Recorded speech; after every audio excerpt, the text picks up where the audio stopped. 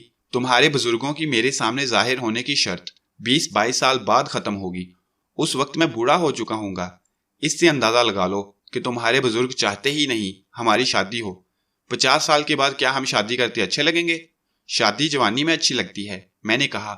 ٹھیک ہے، میں اپنے بزرگوں سے بات کروں گی۔ اس دوران تم شبانہ سے بالکل بھی ملاقات نہیں کرو گے۔ میں شبانہ سے ملاقات نہیں کروں گا، لیکن اگر وہ خود گھر آ گئی تو پھر میں ضرور ملاقات کروں گا۔ اس نے میری کال کاٹ دی۔ میں سمجھ گیا تھا وہ سخت غصے میں ہے۔ میں بھی یہی چاہتا تھا کہ وہ غصے میں آ کر اپنے بزرگوں سے بات کرے۔ مجھے یہ پورا یقین تھا شبانہ سے شادی کرنے کا موقع مل جائے گا اور وہ میرا پیچھا چھوڑ دے گی۔ اگر اس نے پیچھا نہیں چھوڑا تو کسی عامل سے رجوع کروں گا۔ 1 ہفتہ گزر گیا، جینی کا کوئی فون نہیں آیا۔ پھر ایک دن اس کی کال آ گئی۔ جواد، میری بزرگوں سے بات ہو گئی ہے، وہ کہتے ہیں اس شادی کے لیے مجھے کچھ عرصہ رکنا ہوگا، تبھی یہ شادی ہو سکتی ہے۔ وہ بولی، تمہیں میرا مشورہ ہے کہ تم مجھ سے شادی کا خیال دل سے نکال دو اور مجھے شبانہ سے شادی کر لینے دو۔ میں نے اسے سمجھایا، تم اگر میرے نہیں ہوئے تو شبانہ کے بھی نہیں ہو سکتے۔ یہ بات ذہن نشین کر لو، اگر تمہیں مجھ سے سچی محبت ہے تو میری اور شبانہ کی شادی پر تم ہمیں کوئی نقصان نہیں پہنچاؤ گی، میں نے کہا۔ جینی نے کال کاٹ دی۔ ابھی تک مجھ سے اس نے رابطہ نہیں کیا ہے، جس کا مطلب ہے وہ مجھ سے ناراض ہے۔ میں اس کی خوشی کی خاطر اپنی زندگی خراب نہیں کرنا چاہتا۔ یہ تحریر بھی اس مقصد کے تحت لکھ رہا ہوں کہ میں دیکھنا چاہتا ہوں کہ وہ میرا کیا بگاڑتی ہے۔ یہ تحریر شائع ہونے پر مجھے کچھ نہیں ہوا تو میں شبانہ سے شادی کر لوں گا تاکہ میرے گھر کے سونے آنگن میں بچوں کی کلکاریاں سنائی دیں۔ مسودے میں اس سے آگے کچھ تحریر نہیں تھا۔ جینی کا انتہائی اٹھایا قدم، جواد جنید کی موت، پولیس کے لیے معمہ بن گئی تھی، مگر یہ جواد جنید کی لکھی تحریر اس معمہ سے پردہ اٹھا دے گی۔